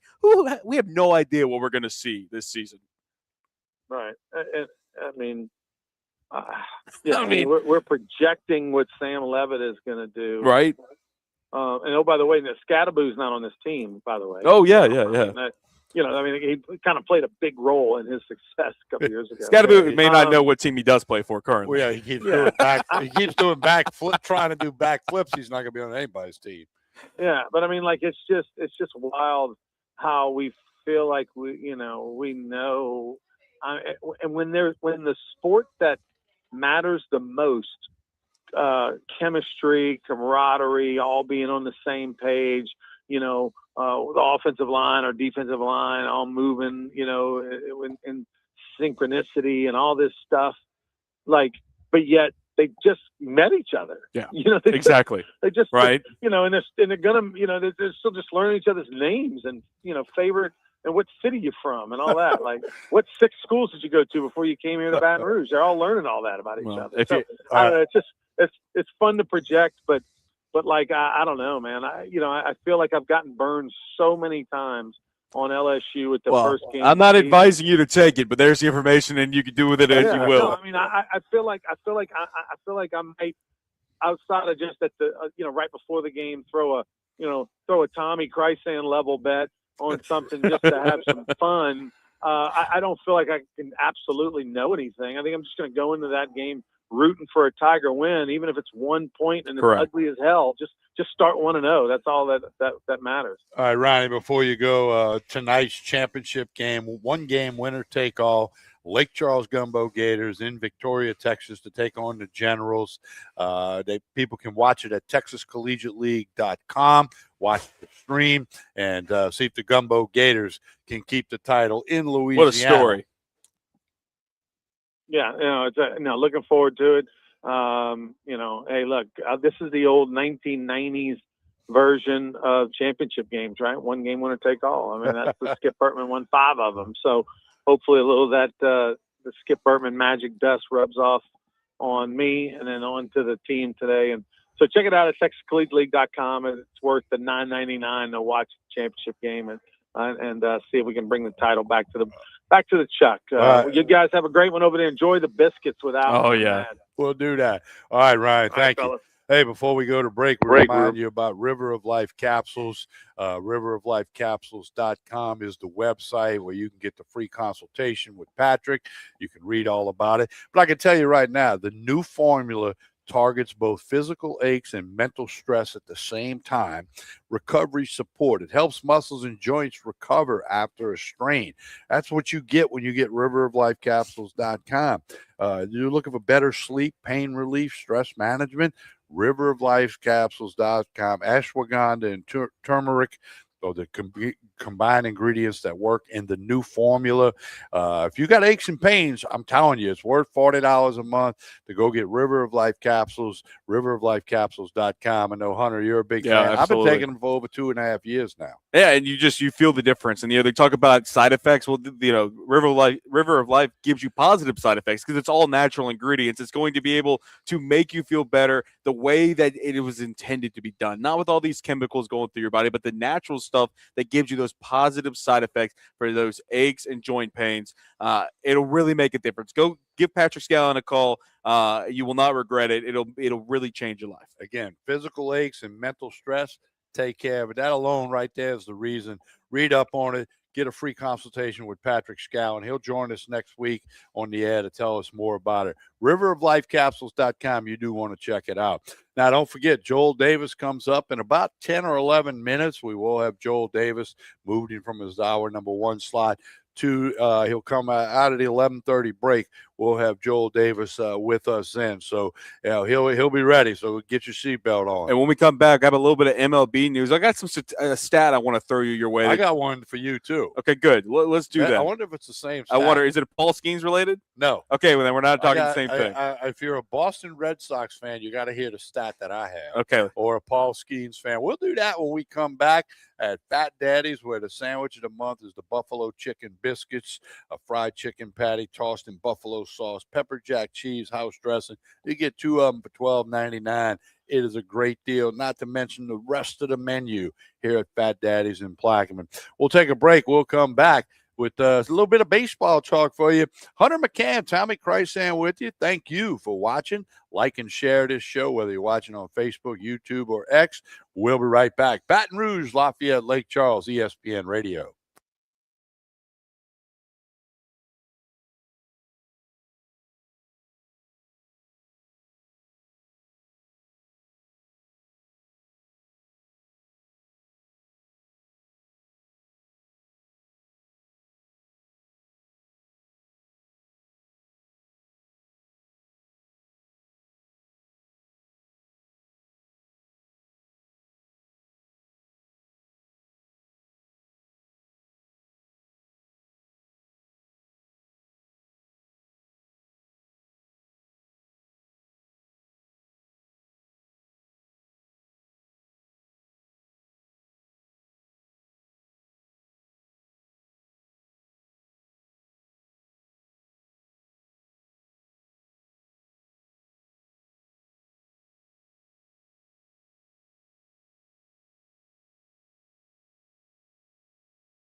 Now back to Sports Shorts Radio.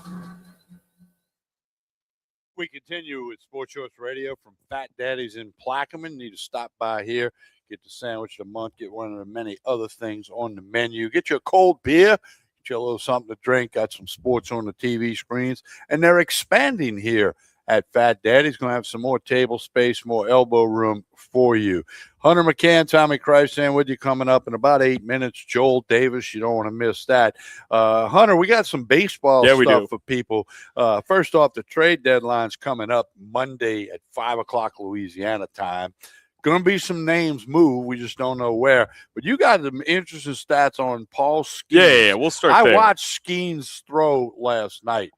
Giving up the long ball, he's had a rough month of July, to say the least. Yeah, so he's now 9-9 in the win-loss on the record for the year. He didn't get a decision last night. Correct. Yeah, he almost got the loss, but he got off the hook. His ERA is nearing 4 now. He's at 3.90 ERA. Still 156 punch-outs on the year and a whip of 1.11. But this statistic for you is what surprised me. This was put out this morning by DraftKings. This wasn't my research. Give them credit where credit is due.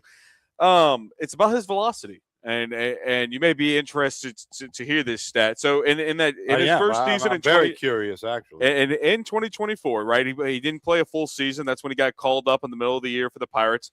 He pitched 689 pitches north of 98 miles an hour. Okay, last season when he won the Cy Young, 863 pitches north of 98 miles per hour. Now about 2/3 of the way through the MLB season in 2026. Okay, last year, like I said, 863 pitches north of 98 last year. Tommy, would you like to take a guess of how many pitches north of 98 miles per hour Paul Skeens has pitched this season? Out of how many? I don't know the total, but just over the course of he's pitched in north of 20 games this year. So I'm going to say 100. Yeah, you're pretty close. Only 95 pitches north of 98 miles per hour. Is shrinking. The velo is shrinking. I mean, exponentially shrinking. Where his fastball was usually not even touching below 98 miles per hour for a majority of his pitches. Through college and through his first 2 years in the MLB, only 95 pitches. Well, everybody's arm, unless you name Nolan Ryan, everybody's arm is going to run out of gas. You can't throw that hard for that long, unless you're Nolan Ryan, who did it well into his 40s. But that's an exception. That was a God-given talent that just happened to be there. But I'm not surprised to see it coming down a little bit. But by that, I mean, that's a huge jump. There's something going on with the arm. If it jumps, there that is, much. And the fact that he had a rough July. Okay. He had a rough opening outing in the season when they made some errors behind him that weren't ruled errors, but then he had a pretty good streak day. Took no-hitter into the 7th inning. He had some, but the last month he has struggled a good bit. Maybe the workload is adding up. Again, you got nobody throws that hard forever. Yeah. And here's what's happening. Why July did. These are major league hitters. Okay, you make a mistake and they can get their foot down and hit it. Okay, and they're not worried about 99 or 101. If they know it's coming, they can hit it. They're major league hitters for a reason. Sure. Well, there's more of a book out on Skeens, and if they know that velo's coming down a little bit, which they know it, if you know it, and whoever did that research DraftKings. So anyway, I'm not surprised by it. So we'll see how does he do in August? He threw last night. He won't throw for 5 or 6 days. But see, I think it more so surprised me, like looking at this stat, it's not just like, he only pitched 95 pitches of 98 plus in July where he has struggled. This has been a season-long issue. And now even more so, maybe, it took this long for teams to realize where the velo had gone and that it wasn't exceeding, where it was the past 2 years. But this is a big jump. It's not like you're seeing half the pitches that are now. I mean, you're talking about 75 to 80% of a decrease from the years prior, and it comes in the velo, and that tells me there's something wrong with the arm. It may not be anything catastrophic, but something is off with Paul Skeens. He's not where he was. Well, and time will tell on that. All right, Hunter, I got one for you before we go to break and come back with Joel Davis. Yeah, tell me. The Boston Red Sox, you heard of them? I think I have. Yeah. Wasn't that team that got really hot out of nowhere? Yeah, won 15 straight, huh? check this out, Hunter. This is gonna blow your mind. This is gonna be mind-boggling. Through 108 games. Okay, 108 games in the books. This year, the Red Sox record is 57-51. Yep. Last year, through 108 games, 57-51. Okay. 2 years ago, through 108 games, No way. 57-51.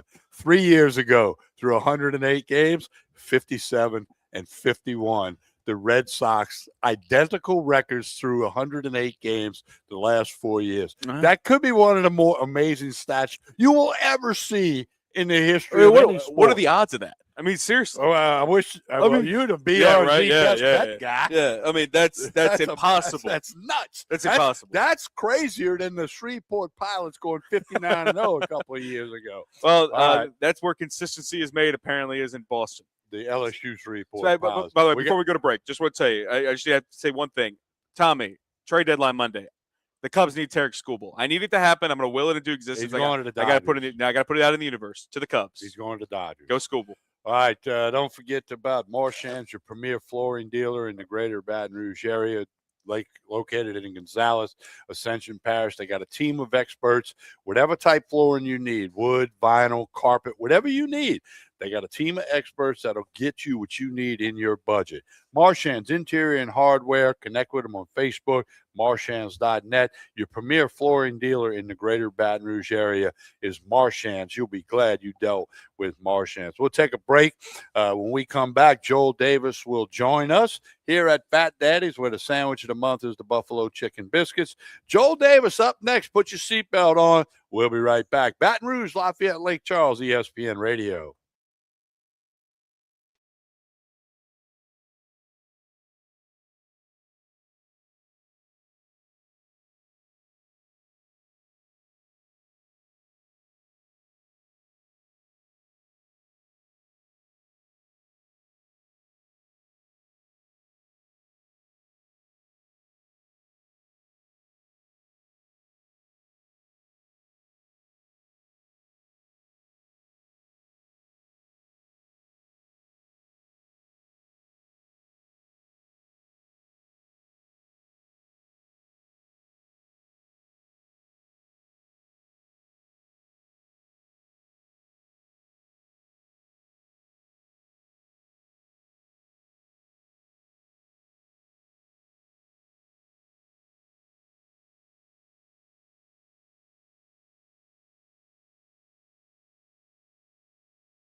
Welcome back to Sports Shorts Radio.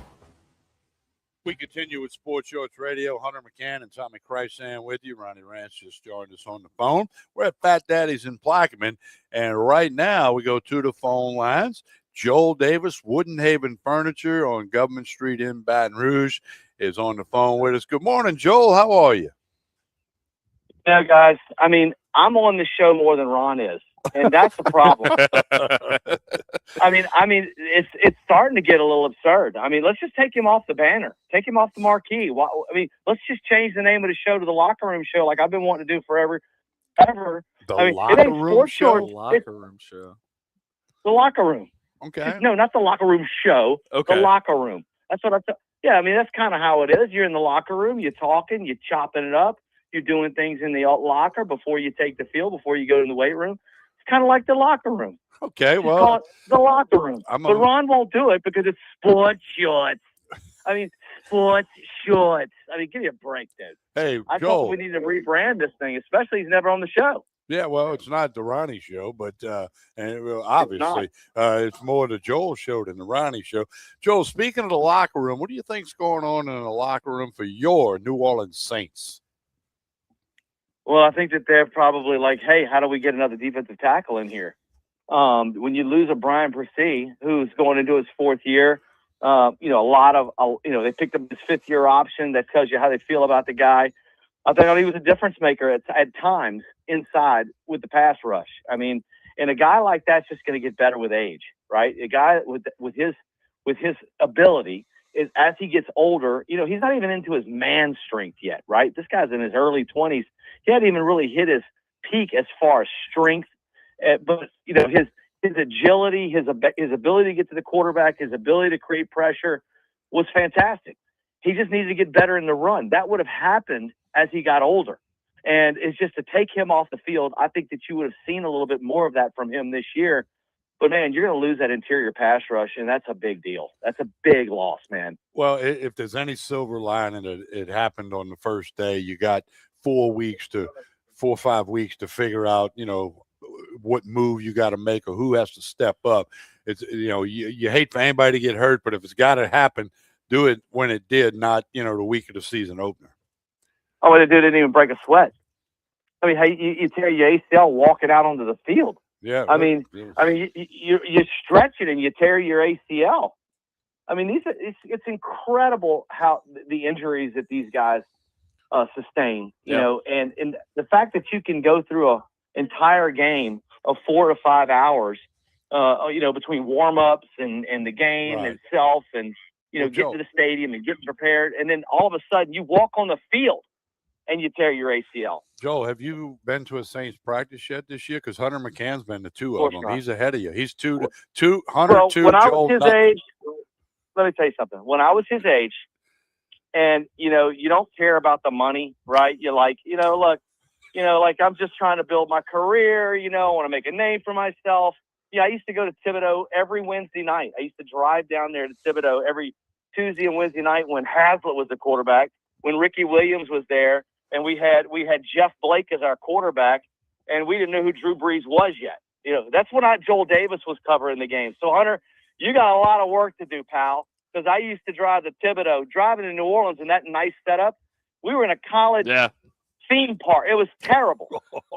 Yeah, they got the nice setup in Metairie, man. Yeah. Hey, Joel, your reaction to Olave's 4-year extension, $90 million guaranteed. Up to $132 million could be the value. Is he a top 10 receiver in the NFL? He can be with a good quarterback, with a guy that can get him the ball consistently, and and make him a better player. Look, Drew Brees made a lot of people great, right, around him. He made the offensive line better. He made the wide receivers better.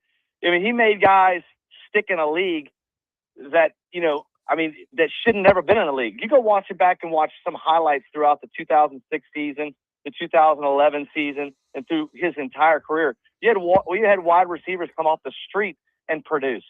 So imagine if you're actually a really good wide receiver with a guy like a Drew Brees, or if Tyler Shuck turns into what we think.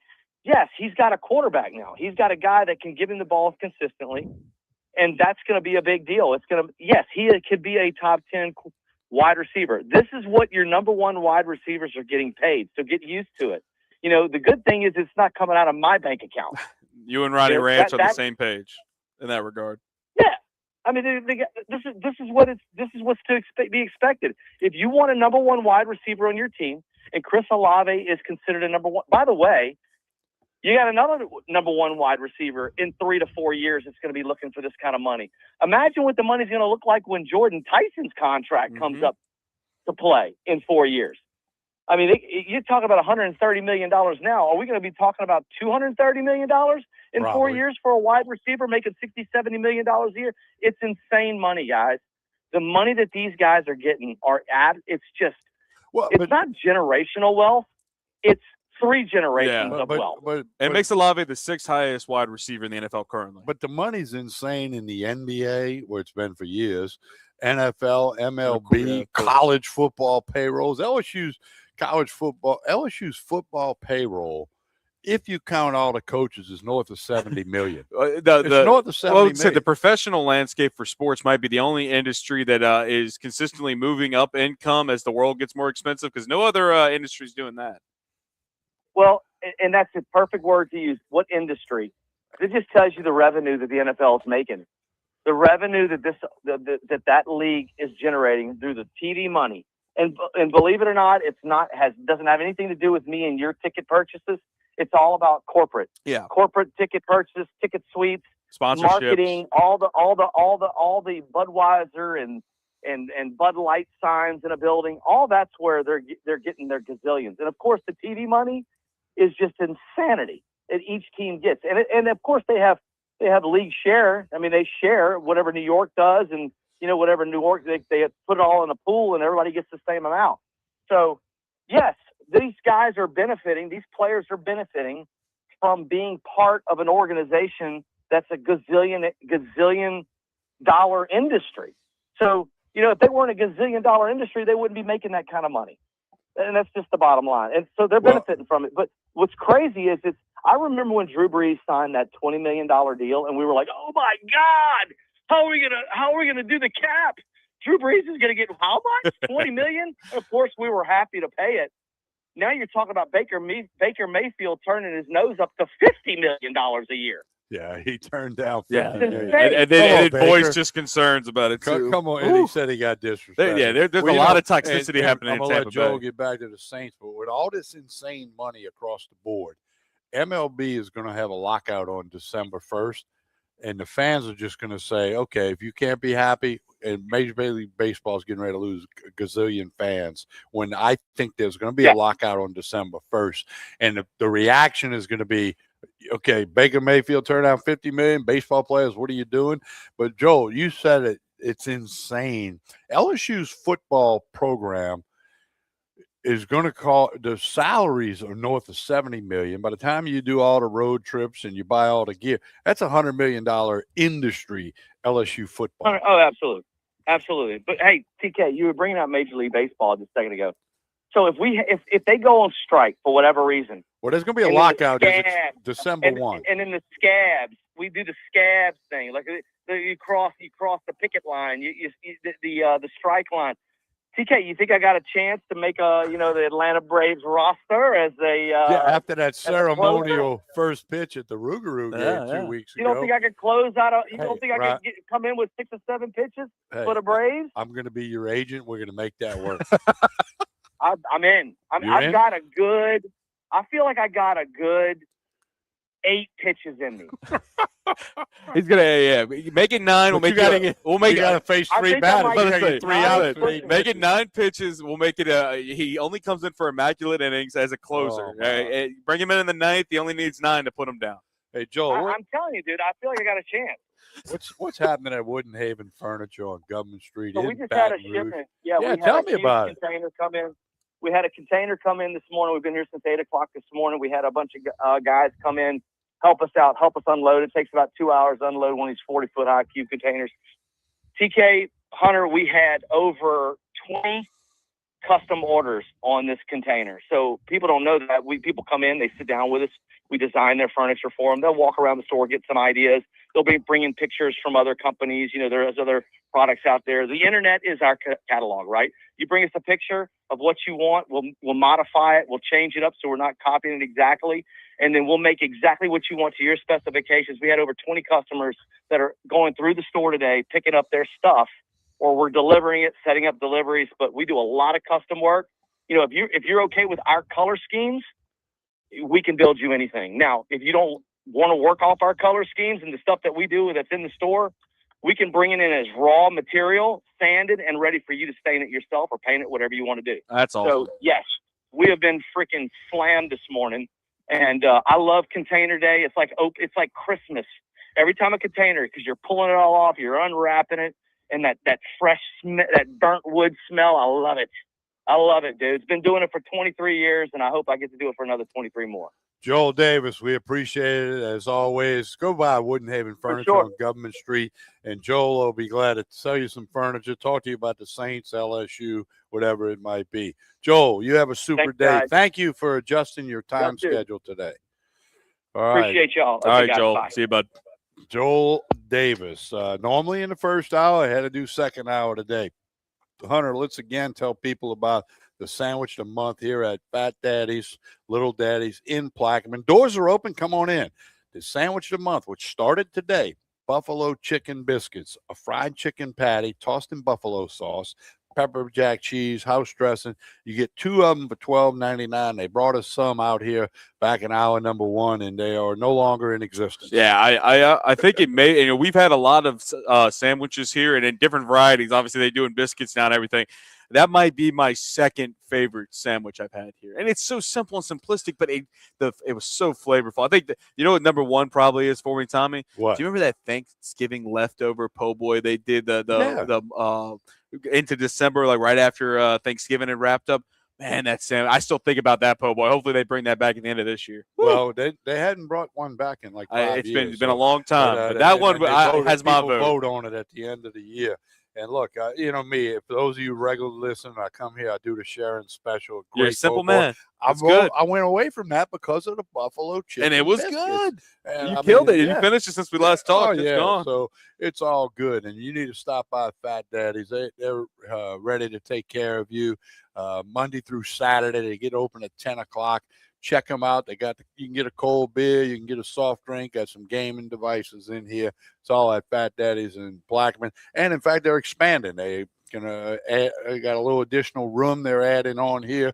There'll be more table space, more gaming, and more fun for you here at Fat Daddy's in Plaquemine. All right, we're going to take a break. We'll come back with the final segment of today's episode of Sports Shorts Radio. Don't forget that Sports Shorts Monday will be 6:30 Monday night at Court Street Cafe in Port Allen. That'll be the next show, Monday night, 6:30.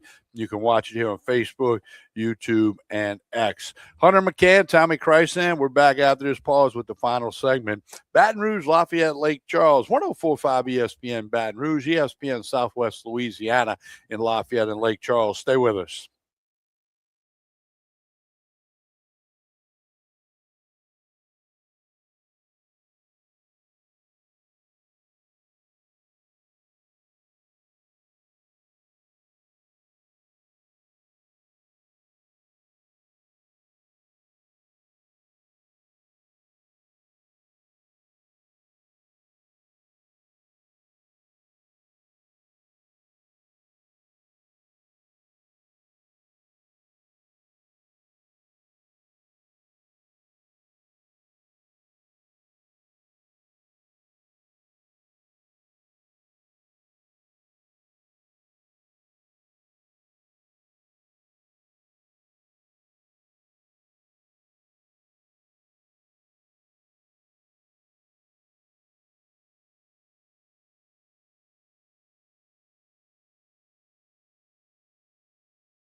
This is Sports Shorts Radio. All right, final segment on Saturday, August 1. Hello, August. Goodbye, July. We're here with Sports Shorts Radio, putting a wrap on it, Baton Rouge, Lafayette, Lake Charles. Let's remind you, programming note. Next Saturday, we're on the air 9 a.m. to 11 a.m. due to the NFL Hall of Fame inductions, which will be carried by the ESPN radio affiliates. So 9 a.m. to 11 a.m. next week for Sports Shorts Radio. And we'll be at Bally's Baton Rouge Casino and Hotel in the DraftKings Sportsbook area. We'll be at Bally's next Saturday. They'll be open. You'll be welcome to come out and join us. Tonight, the championship of the Texas Collegiate League. One game, winner takes all. The Lake Charles Gumbo Gators taking on the Victoria Generals. The Baton Rouge Rougarou were the champions last year. Let's see if Lake Charles can keep that title in Louisiana. Keep it in the Lake area, Lake Chuck. Bring it all over there. Lake Charles Gumbo Gators. We talked to Ronnie Rance at the beginning of this hour. They took the team to see the Astros play last night. They're in Victoria, Texas. The stream will start about 6:45. First pitch a couple minutes after 7. Go to TexasCollegiateLeague.com. Let me get that up on the screen for you here. Where did that go? Here we go. TexasCollegiateLeague.com. You can get that stream, pay the $10, watch the championship game, playing for the Haddock Trophy. The Gumbo Gators of Lake Charles defeated the Acadiana Cane Cutters 2-0 in the best-of-3 semifinals. Victoria had to go all 3 games to beat Brazos Valley. They'll play one game for the title tonight in Victoria, Texas. Victoria Generals hosting the Lake Charles Gumbo Gators. Go Gators. All right, got a couple things to give you updates in that broke within the last hour. One of them breaking within the last minute. Ricky Pearsall, up-and-coming wide receiver for the 49ers, former Florida Gator, will undergo season-ending surgery on a PCL injury that dates back to last season. He's expected to make a full recovery and be back for the 2027 season, but the 49ers expected to be without Pearsall after he has the season-ending surgery on his PCL. Other notes, former New Orleans Saints C.J. Gardner-Johnson, who's now a safety for the Buffalo Bills, suffered a lower body injury today at training camp this morning, and about a little bit less than an hour ago was carted off the field due to that injury. No update exactly of what that would be or the severity, but something to look out for already in training camp. You know, and Tommy, one thing I will say, I think I mentioned it 2 weeks ago about Saints as they were getting ready for training camp. The biggest thing for me was escaping training camp without any major injuries. Unfortunately, the Saints have not done that, as we've talked about multiple times with Brian Brzee going down. But, you know, get no more. You know, get through the rest of training camp, get into the season with this Saints team and with the pieces that they've added, and you feel pretty good about them at least making the jump of being competitive, especially in the NFC South. But you just gotta keep the injury bug to a very much a minimum with this team, because I don't believe the depth is very much is there. Well, and the NFC South is there for the taking. Okay, Baker Mayfield, the Buccaneers, they got drama. You know, the Falcons don't have a quarterback. Yeah. Their top 2 guys not scheduled to be playing, have been hurt. And then you got the Carolina Panthers, who also had a little bit of injury bug. They've got a little better last year, but there's still plenty of reason to be optimistic about the Saints going forward. We'll see how it goes. But like you said, get through the exhibition season, get to that regular season, and don't have any major injuries. So a lot of excitement nationally about the Saints, too.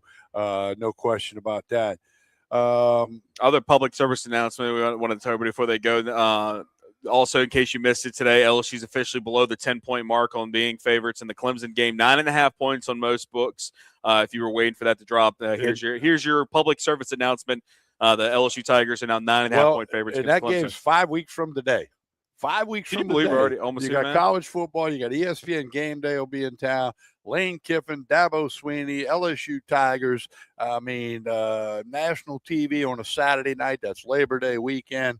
When you get to August, man, you start tasting it, man. It's 5 weeks away. That's amazing. It's here. The summer months somehow flew by, even though around town here in Baton Rouge, there wasn't much sports going on with, LSU baseball being eliminated earlier than everyone and hoped they would be. Didn't even make any type of postseason contention.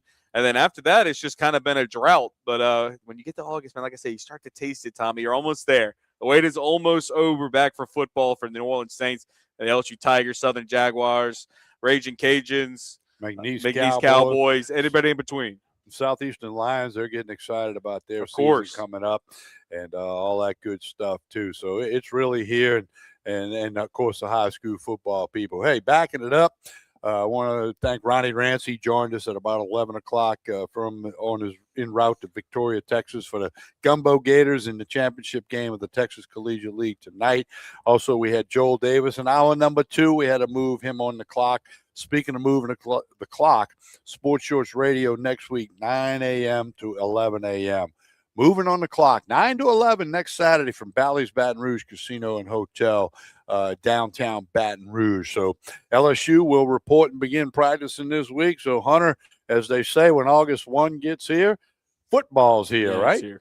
And I'll be interested to see how camp looks for the Tigers here and everything. And if they can really make everything gel, like we hope they can, because there's a lot of untapped potential going into this season and a lot of questions that need to be answered around Lane Kiffin and his staff, and of course Sam Levitt at quarterback. And can we see him return to what he was like 2 years ago? Because if he does, he could be really dangerous here in the SEC. Yeah, no question about that. Well, we appreciate everybody watching on Facebook, YouTube, and X, everybody listening on 104.5 ESPN in Baton Rouge and ESPN Southwest Louisiana, covering Lafayette and Lake Charles markets. Again, 9 a.m. to 11 a.m. next week.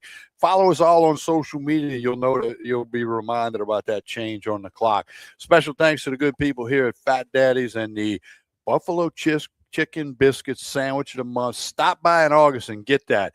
Or for Hunter McCann, I'm Tommy Krysan. Braxton back at the studio. For nearly a century, Cummins has been making standby generators for life's